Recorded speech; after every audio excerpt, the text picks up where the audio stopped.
Experience the epic series that the world is watching and raving about. Catch up or relive the first 3 seasons of Game of Thrones, now on HBO On Demand, and watch back-to-back episodes anytime on your schedule. This year, join the Legion of Followers and enjoy past seasons of Game of Thrones, plus the premiere of Season 4 on April 6th on HBO. Don't miss out. Sign up for HBO and get free access to HBO On Demand. Murders are up 36% over the same period last year as the murder count for 2014 rises to 30. The Minister of State for National Security responds to the Nassau Guardian's crime analysis.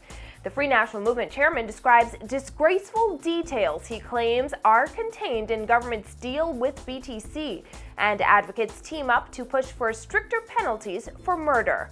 We have those stories and more coming up tonight. Good evening, Bahamas. I'm Christina McNeil, and your MB12 starts right now.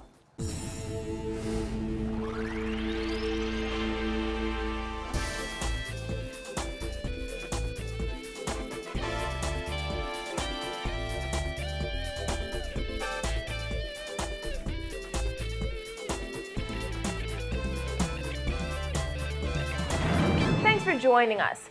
Despite efforts on behalf of the government and Royal Bahamas Police Force to reduce crime in the country, there have been 8 more people murdered between January 1st and April 5th of this year compared to the same period last year. Royston Jones Jr. has more.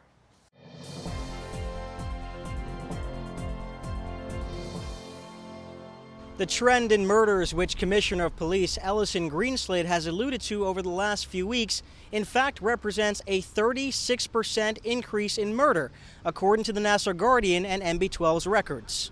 There were 22 murders recorded between January 1st and April 5th last year, compared to the 30 murders recorded this year so far, according to our records.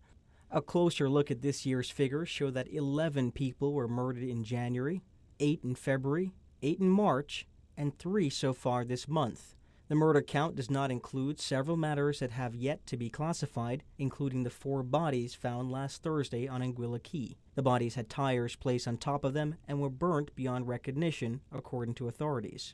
Just last week, Greenslade said violent crimes, with the exception of murder, was on the downward trend. At the time, he was unable to provide statistics. However, when asked about crimes in Grand Bahama after 3 people were murdered in fewer than 48 hours, Greenslade said there was no concerns.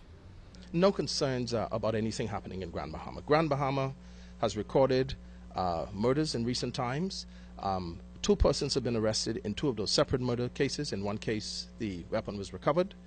There is an outstanding retaliatory matter that is being pursued where another person has lost his life. And so I'm satisfied that work is being done, good work in Grand Bahama, and we'll see if we can sort those things out as soon as we can. Of the 30 murders this year, 6 occurred either on or near E Street. 4 took place in Yellow Elder, 3 on or near Soldier Road, and another 4 on Grand Bahama.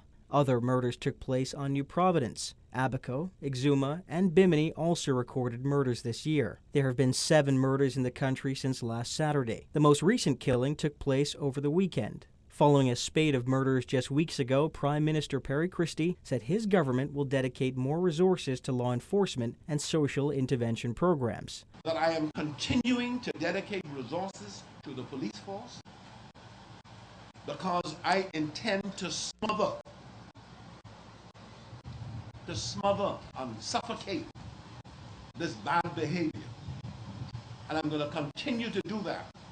At the same time, continue to dedicate resources to holistic programs of urban renewal. That pledge has been made several times since the Progressive Liberal Party took office in May 2012, which was the bloodiest month on record with 21 murders. Last month, the government announced plans to introduce 2 initiatives to its Operation Ceasefire plan in a bid to lower crime. However, Free National Movement leader Dr. Hubert Minnis said last week that crime is smothering the nation, despite the Prime Minister's statements that his government will arrest the problem. Minnis said the PLP is long on talk, but short on action. Reporting from the Central Detective Unit, Royston Jones, MB12. Well, State Minister for National Security Keith Bell today responding to those reports, saying the more than 30% increase is a problem, but government is taking steps to lower the nation's crime rate. Dana Smith reports. State Minister for National Security Keith Bell said our statistics are an accurate representation of what's taking place in the country. And he said any rise in crime should be a cause for concern. But he doesn't agree with the opposition's assertion that crime is smothering the country. From all indication, what you have there in the papers is it's a pretty much very good account of what is going on in terms of the numbers. Let me say, of course, that while we in the Ministry of National Security are not necessarily pleased with what we're seeing there, the reality is that if you were to look at the figures over the last several years, you will take note that during the period of about March to May for the last several years, we have had in excess of around 40 murders for the last several years. What we are seeking to do is to bring those numbers down. According to our records, the country has recorded 30 murders so far this year, compared to 22 during the same period last year. Some deaths have yet to be classified. This comes as the opposition continues to criticize the government's efforts to arrest crime. But Bell explained such figures are not uncommon. He said over the last few years, murders have typically increased during March and May. And while these increases may spark emotion and continue to be a concern, the real focus should be on what the government is doing to address it. Any increase in any particular category, not necessarily should be a cause for concern. But the major concern should be what it is that the government or the people who you put in that position is actually doing to deal with it. Bell said all categories of crime, with the exception of murder, are down. And despite the increase, Bell said his ministry is satisfied the police force is doing a good job to tackle crime. Bell named ongoing government initiatives, Operation Ceasefire and Saturation Patrols, as ways officials are working to fight crime. A highlight of their efforts, he said, is the Swift Justice Initiative. We know that there is a substantial backlog of cases. We know that a number of persons who are on bail for serious offenses and they are reoffending. We know that a number of them have become victims. And so we know now that we need to fix the system. It's a broken system, and once we believe we get it fixed. The Ministry of National Security working hand in hand with the Office of the Attorney General, we think that we have the right answer. Bell stressed crime is trending down and the government is continuing the fight. Reporting for NB12, I'm Dana Smith.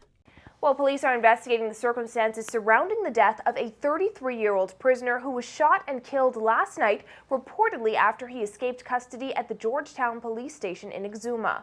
According to Superintendent Mactavius Daniels, the prisoner, identified as Wesley Pierre, was arrested for assault with a deadly weapon and was being held at the station when he was asked to use the restroom.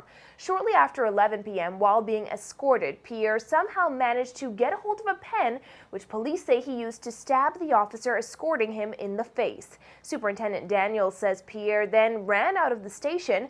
Police found him a short time later, where a struggle ensued. Pierre reportedly attempted to disarm an officer and was subsequently shot to the shoulder. He was pronounced dead at the scene. The officer who was stabbed, a corporal, has been airlifted to New Providence for medical attention. Superintendent Daniels says at last report the officer was in stable condition. And after years of criticism over conditions at Her Majesty's prison, including the use of slop buckets by inmates, State Minister for National Security Keith Bell says the government has accomplished two objectives aimed at improving conditions.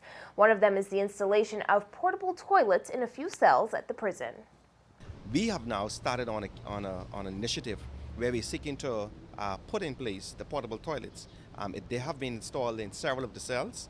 Of course, given the number of cells, it is a very small percentage, but nonetheless, it is a start in the right direction.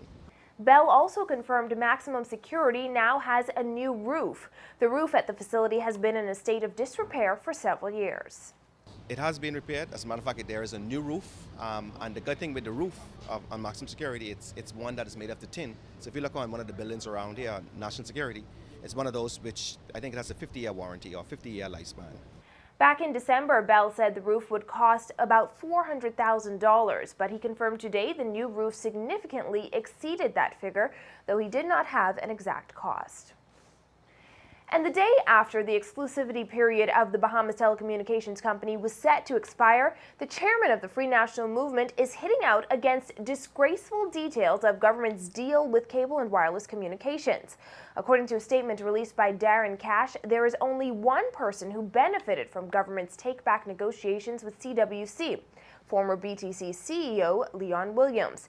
Cash says the F&M understands that Williams is being proposed as the new CEO for BTC. However, Cash says that deal comes with a price. Cash alleges that in exchange for Williams' employment deal, the Prime Minister has agreed to a massive outsourcing program, which may result in hundreds of Bahamian jobs being shipped overseas to El Salvador and Miami, Florida. Cash says signing a new deal that benefits a single individual at the possible expense of hundreds cannot possibly be a good deal, and it should be dead on arrival at the cabinet table. Williams was fired as BTC's CEO in 2008 and reached a settlement with the company in 2011 after filing suit. Earlier this month, he was appointed special advisor to BTC chairman and CEO of CWC, Phil Bentley. When contacted for comment, BTC's senior vice president of brands and communication, Marlon Johnson, said the company has no comment.